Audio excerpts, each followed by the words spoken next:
ಮೊದಲನೇದಾಗಿ CSC digital ಸೇವಾ portal ಅನ್ನು ಲಾಗಿನ್ ಮಾಡ್ಕೊಂಡು ಇಲ್ಲಿ ಸರ್ಚ್ ಬಾರ್ ಕಾಣಿಸ್ತಿದೆ ನೋಡಿ, ಇಲ್ಲಿ ಬಂದ್ಬಿಟ್ಟು ACC ಅಂತ ಟೈಪ್ ಮಾಡಿದ್ರೆ ಫೈನಾನ್ಷಿಯಲ್ ಸ್ಟೇಟ್ಮೆಂಟ್ ಅಕೌಂಟ್ ಅಗ್ರಿಗೇಟರ್ ಅಂತ ಬರುತ್ತೆ ನೋಡಿ ಒಂದು ಆಪ್ಷನ್, ಅದ್ರ ಮೇಲೆ ಕ್ಲಿಕ್ ಮಾಡ್ಕೊಳ್ಳಿ.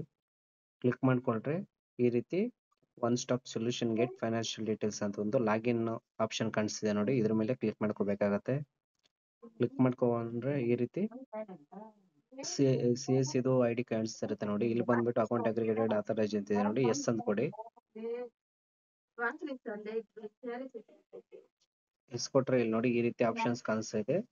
ಇಲ್ಲಿ ಬಂದ್ಬಿಟ್ಟು ನಾವೇನ್ ಮಾಡ್ಬೇಕಂದ್ರೆ ಇಲ್ಲಿ ರಿಕ್ವೆಸ್ಟ್ ಸ್ಟೇಟ್ಮೆಂಟ್ ಇದೆಯಾ ನೋಡಿ, ಆಪ್ಷನ್ ಬಂದಿದೆ ನೋಡಿ, ಇಲ್ಲಿ ರಿಕ್ವೆಸ್ಟ್ ಸ್ಟೇಟ್ಮೆಂಟ್ ಮೇಲೆ ಕ್ಲಿಕ್ ಮಾಡ್ಕೋಬೇಕಾಗತ್ತೆ. ಕ್ಲಿಕ್ ಮಾಡ್ಕೊಂಡ್ರೆ ಇಲ್ಲಿ ಸ್ಟೇಟ್ಮೆಂಟ್ ರಿಕ್ವೆಸ್ಟ್ ಅಲ್ಲಿ ಬಂದ್ಬಿಟ್ಟು ಮೊದಲನೇದಾಗಿ ಬ್ಯಾಂಕ್ ಅಕೌಂಟ್ಗೆ ಆಧಾರ್ ಕಾರ್ಡ್ ಲಿಂಕ್ ಆಗಿರ್ಬೇಕು ಮತ್ತು ಪಾನ್ ಕಾರ್ಡ್ ಲಿಂಕ್ ಆಗಿರ್ಬೇಕು ಮತ್ತು ಮೊಬೈಲ್ ನಂಬರ್ ಲಿಂಕ್ ಆಗಿದ್ರೆ ಮಾತ್ರ ಬ್ಯಾಂಕ್ ಸ್ಟೇಟ್ಮೆಂಟ್ ತೆಗೆಯೋಕೆ ಸಾಧ್ಯವಾಗುತ್ತದೆ.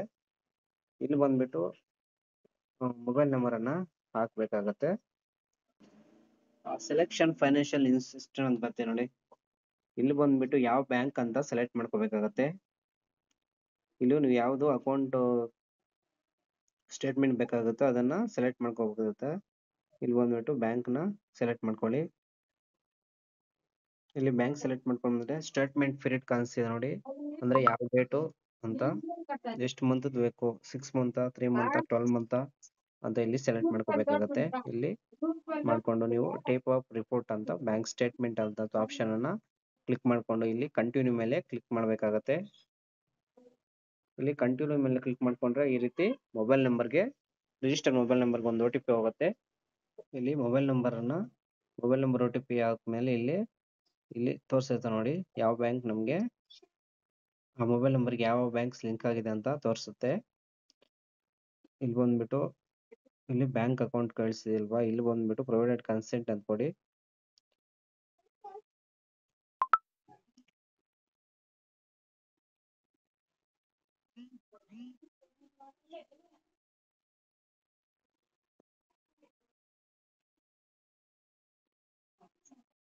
ಈ ರೀತಿ ಒಂದು ಆಧಾರ್ ಒಂದು OTP ಬರುತ್ತೆ. ಮತ್ತೆ ನೆಕ್ಸ್ಟ್ ಬಂದ್ಬಿಟ್ಟು ಇಲ್ಲಿ ಪೇಮೆಂಟ್ ಪೆಂಡಿಂಗ್ ಮೇಲೆ ಇರುತ್ತೆ.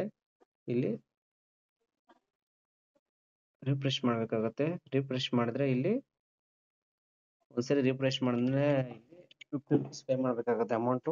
ಇಲ್ಲಿ ನಿಮ್ CSC ವ್ಯಾಲೆಟ್ ಅಲ್ಲಿ ಅಮೌಂಟ್ ಆಡ್ ಮಾಡ್ಕೊಂಡಿದ್ರೆ ಇಲ್ಲಿ ಪೇ ಮೇಲೆ ಕ್ಲಿಕ್ ಮಾಡಿ. ಈ ರೀತಿ CSC ವ್ಯಾಲೆಟ್ ಗೆ ಜನರೇಟ್ ಮಾಡುತ್ತೆ ಪೇಜ್. ಇಲ್ಲಿ ಬಂದ್ಬಿಟ್ಟು ನಿಮ್ಮ CSC ಪಾಸ್ವರ್ಡ್ ಅನ್ನ ಹಾಕಿ,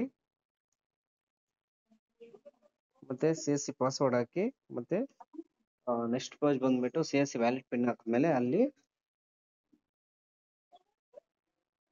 ಈ ರೀತಿ ರಿಸಿಪ್ಟ್ ಅಮೌಂಟ್ ಕಟ್ ಮೇಲೆ ಈ ರೀತಿ ರಿಸಿಪ್ಟ್ ಜನರೇಟ್ ಆಗುತ್ತೆ ನೋಡಿ. ಇಲ್ಲಿ ಬಂದ್ಬಿಟ್ಟು ಪ್ರಿಂಟ್ಸ್ ಬೇಕಂತ ತೆಗೆದುಕೊಂಡು ಕಸ್ಟಮರ್ ಕೊಡ್ಬೋದು. ಮತ್ತೆ ಇಲ್ಲಿ ಬಂದ್ಬಿಟ್ಟು ಇಲ್ಲಿದೆ ನೋಡಿ, ಇದು Gmail ಬಾಕ್ಸ್ ಟೈಪ್ ಸಿಂಬಲ್ ಇದೆ ನೋಡಿ, ಅಲ್ಲಿ ಕ್ಲಿಕ್ ಮಾಡಿದ್ರೆ ಇಲ್ಲಿ ಮೆಸೇಜ್ ಡಾಕ್ಯುಮೆಂಟ್ ಅಂತ ಒಂದು ಮೆಸೇಜ್ ಹೋಗುತ್ತೆ. ಆ ಮೆಸೇಜ್ ಅಲ್ಲಿ ಕ್ಲಿಕ್ ಮಾಡ್ಕೊಂಡ್ರೆ ಅಲ್ಲಿ ಸ್ಟೇಟ್ಮೆಂಟ್ ಶೋ ಆಗುತ್ತೆ ಅವ್ರಿಗೆ.